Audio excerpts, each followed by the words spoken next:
아침밥이 도착했습니다. 지난밤 평안하셨습니까? 오늘은 사무엘상 17장 50절부터 58절까지의 말씀을 통하여 하나님께서 우리에게 예비하신 복을 우리가 다 누리게 되기를 바랍니다.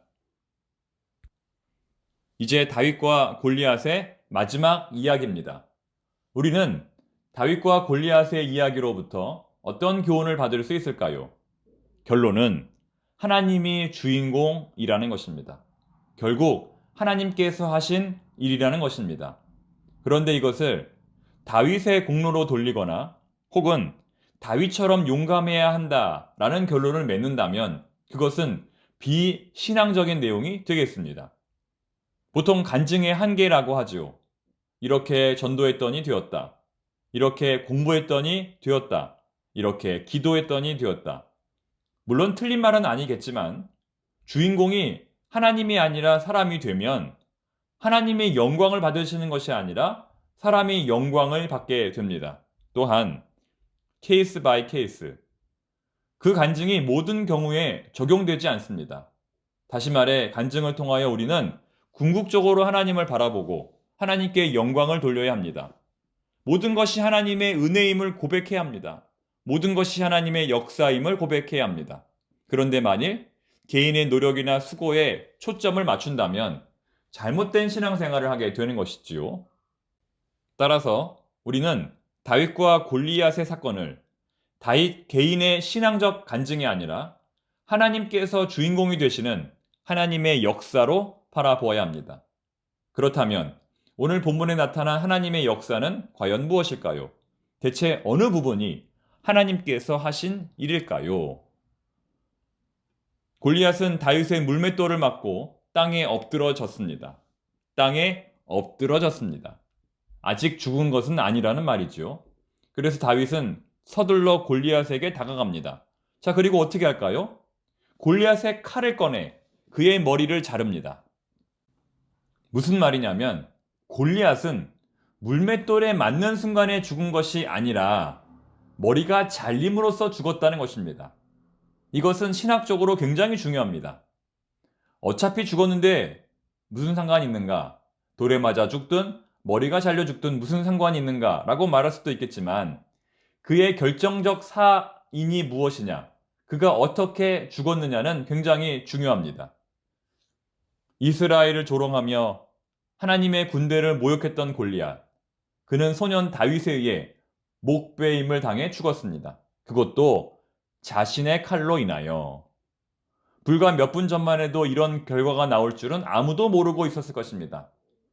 하룻강아지 범 무서운 줄 모른다는 속담처럼 소년 다윗이 골리앗의 그 커다란 칼에 처참하게 죽을 것이라고 예상했을 것입니다.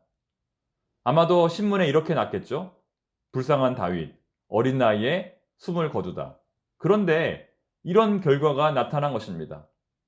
정말 놀라기는 블레셋뿐만 아니라 이스라엘 편도 마찬가지였을 것입니다. 그런데 오직 하나님만은 이 일을 미리 알고 계셨습니다. 이 일은 하나님의 계획에 따라 이미 준비된 일이었습니다. 자, 제가 좀 뜸을 들였는데요. 자, 무슨 말일까요? 오늘의 본문 사무엘상 17장의 사건은 사무엘상 5장 사건의 반복이라는 것입니다. 사무엘상 5장이 오늘 사건의 원형이라는 것입니다. 사무엘상 5장 무슨 내용일까요? 엘리의 두 아들이 하나님의 법궤를 앞세우고 블레셋과 전쟁을 했지만 패배하였습니다. 그래서 하나님의 법궤는 블레셋 사람들에게 빼앗겨 버렸습니다. 그들은 이 법궤를 자신들의 신전에 갖다 두었습니다. 다시 말해 이스라엘과 블레셋의 전쟁이 기록된 사무엘상 4장이 인간들의 전쟁이라면 사무엘상 5장의 내용은 하나님과 블레셋의 신과의 대결, 곧 신들의 전쟁이었다는 것입니다. 인간의 전쟁에서 이스라엘은 대패했습니다. 그렇다면 신들의 전쟁에서 하나님은 어떻게 되었을까요? 그것이 궁금한 사람들이 아침에 일찍 신전에 들어와 보았습니다. 그랬더니 자신들이 믿는 다곤신이 여호와의 궤 앞에 엎드러져 있었습니다.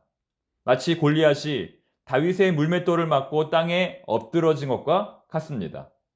그들은 속히 다곤신을 일으켜 세웁니다. 이것을 우연히 일어난 일이라고 본 것입니다. 그들은 다음날 또다시 신전에 들어와 보았습니다. 그랬더니 이번에도 역시 그들의 신이 하나님의 궤 앞에 엎드러져 있었습니다. 그런데 이번에는 엎드러 있었을 뿐만 아니라 다곤신의 머리와 두 손목이 끊어져 그 몸뚱이만 남아 있었습니다.